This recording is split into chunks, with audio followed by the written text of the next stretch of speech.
Well, I would say that the support has always been there. Otherwise, I would have never been able to get all the delegates to sign. It's not an easy task, I have to admit. You see, we started this call for EGM on the 28th of August. By the 31st, more than 800 have signed. By the 3rd, I think, more than 1,250 have signed. Which is more than half. When we reach more than half, we stop. Politics is always in a state of flux, they call it. Any changes can happen. Those who have signed may have opted out. Those who have not signed may have opted in to support. We don't know. The intention is not just to overthrow the president. That's wrong. That's how the president would make it to be. What we want to do is to send a message to Ong Tee Keat and to any incoming president that if you do not perform well, MCA Central Delegate can ask for an EGM to review your performance. That is the significance of this EGM. So in any democratic country, if you do not enjoy the confidence of the majority of the people, which is in this case the delegate, then you should know what to do. As I've said, my intention is not to be the president. I've said many times. If I wanted, I would have gone for the contest last year. Last year, I told him personally that I'm not contesting for presidency because you are younger and you may be able to serve better. After 1 year, it is a no performance, no direction. And it's just slogan. And the situation creates, it is the situation that creates that force you to... that I won't say force. Situation is such that if we pass a vote of no confidence against him, and if he fails to go through, if he goes through, then if he steps down, then I'm the president. So I would say that I become the president because of the circumstances created by himself. If he has done his work well, then the vote of no confidence against him will never be passed. Very simple. I think the whole EGM is not just to reinstate me. I think that's wrong. As I've said, it has greater objective. The objective is how to move forward the party.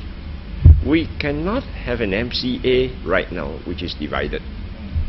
We cannot have an MCA where there is no direction. We cannot have an MCA where there is no plan to revive the party and consolidate the party. We seldom have meeting. I've said it many times. In MCA, the Presidential Council meeting is the most important, every Tuesday. So from the last party election to now, we should be having at least 30 to 40 Presidential Council election. But what we have, until the time I was sacked, was only 6-party Presidential Council election meeting. So there is no consensus politics. We don't know what is happening. He is the president.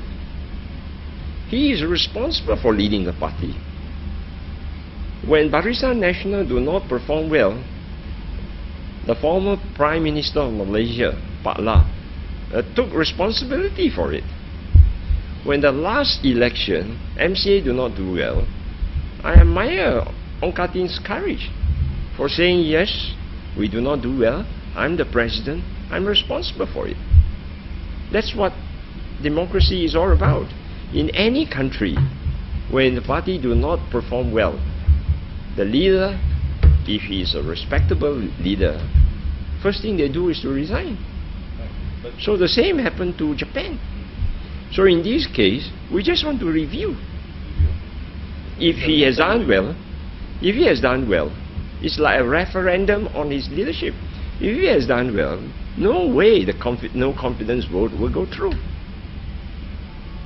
Simple as that. We are just giving the central delegate a choice. That is a spinning by Ong Tee Keat that Chua Soi Lek wants to be the president.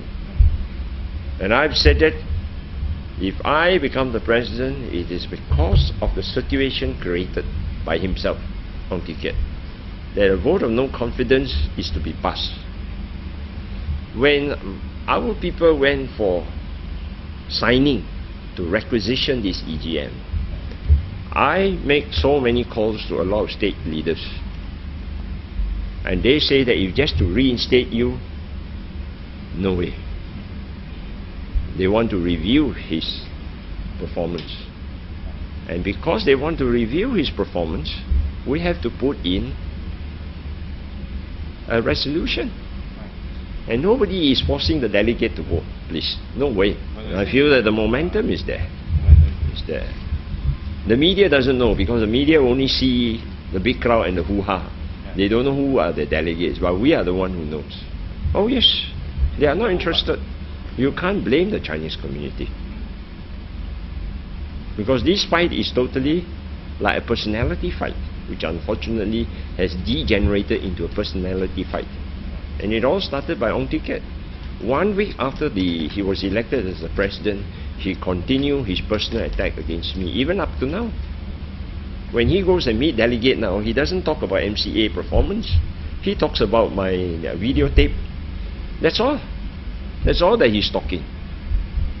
And it is a personality fight. That is why you can see that all the MCA central leadership, have you seen any minister coming out strongly to say, oh, we support Ong Tee Keat?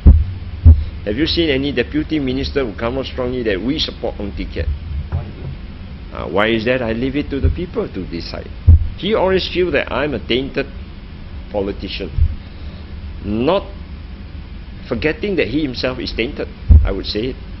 Because he is the first president of MCA hauled up by MACC for investigation. And MACC 2 days ago issued a statement that their investigation against him is not completed. So is not that a stain on the presidency?